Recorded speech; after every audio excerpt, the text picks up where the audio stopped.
తిరుమల కల్తీ నెయ్యి ఉదంతం విచిత్రమైనటువంటి మలుపులు తిరుగుతోంది. వాస్తవంగా ఆవు నెయ్యిలో కేవలం డాల్డా కలపగలుగుతారు తప్పించి మిగతా అదేమీ కలపలేరు. అది కలిపిన వెంటనే పసిగట్టగలిగినటువంటి నైపుణ్యం తిరుమల తిరుపతి దేవస్థానం లడ్డూ తయారీ విభాగానికి ఉంది. కాబట్టి అట్లాంటి వాటిని వెనక్కి తిప్పి పంపించినాయి. చంద్రబాబు టైంలోనూ ఉన్నాయి, జగన్ టైంలోనూ ఉన్నాయి, అవన్నీ ఉన్నాయి. కానీ దాంట్లో పంది కొవ్వు కలిపారు, ఆవు కొవ్వు కలిపారు అన్నటువంటిదే కదా అప్పుడు ఆరోపణ. దాని మీదనే కదా పెద్ద ఎత్తున చర్చ. అనేక మంది బ్రాహ్మణులు కానీ ఎవరైతే వైదిక సూత్రాలు పాటించే వాళ్ళు ప్రాయశ్చిత్త మంత్రాలు కూడా చదువుకుని తీవ్రంగా దూషించినటువంటి పరిస్థితి ఆ రోజు జరిగింది.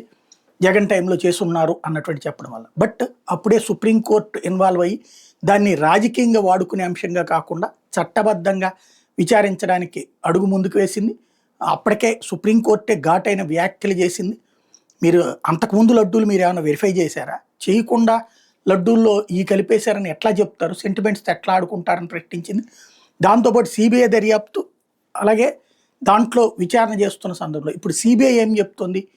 పామాయిల్ కలిపారు, పామాయిల్తో పాటుగా కొన్ని కెమికల్స్ ఏదైతే సుగంధ వాసన వచ్చేటటువంటి కలిపారు. ఇది ఒక్క తిరుమలదే కాదు, దాదాపుగా రాష్ట్రంలోని 6 ఆలయాలలో ఇదే బోలేబాబా ఆశ్రమం వాళ్ళే సప్లై చేశారు. వాళ్ళు వివిధ సంస్థల నుంచి తీసుకుని సప్లై చేశారు అన్నటువంటి పాయింట్ని మెన్షన్ చేసుకొచ్చారనమాట. పామ్ ఆయిల్ని కలిపారు అన్నటువంటి. ఏది కలిపినా తప్పే, అదైనా క్రైమే, నో డౌట్ ఎట్ ఆల్. కానీ హర్ట్ అయిపోయినటువంటి కాన్సెప్ట్ అయితే ఇది. దాంట్లో జగన్ డబ్బులు తింటాడు, చంద్రబాబు డబ్బులు తింటాడని చెప్పుకోవడం అమాయకత్వం. ఈ కల్తీ కలిపేటటువంటి కాన్సెప్ట్ కింద స్థాయిలో జరుగుతుంది. దేవుడి దగ్గర కూడా దగా చేసే దరిద్రులు మన మధ్యలో ఉంటారన్నటువంటిది ఇది ఒక సాక్ష్యం.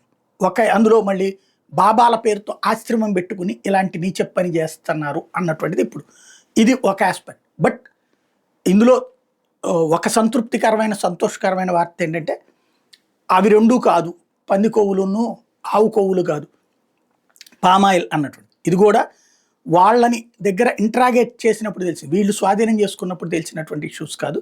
మిగతాది ఫర్దర్ దర్యాప్తు తెలుస్తుంది. ఎందుకు ఇది బయటకు వచ్చిందయ్యా అంటే అందులో నిందితులు 4 నెలల నుంచి జైల్లో ఉన్నారు. వాళ్ళకి బెయిల్ కావాలని అడిగిన సందర్భంలో లేదు, మా ప్రాథమిక విచారణలో ఇలా పామాయిల్ కలిసిందని తెలిసింది, అది విచారిస్తున్నామని చెప్పడం వల్ల బయటకు వచ్చినటువంటి విషయం. బట్ అప్పుడు అంత హడావిడి చేసిన వాళ్ళు ఇప్పుడు ఈ వార్తను లోపలికి తోశారు.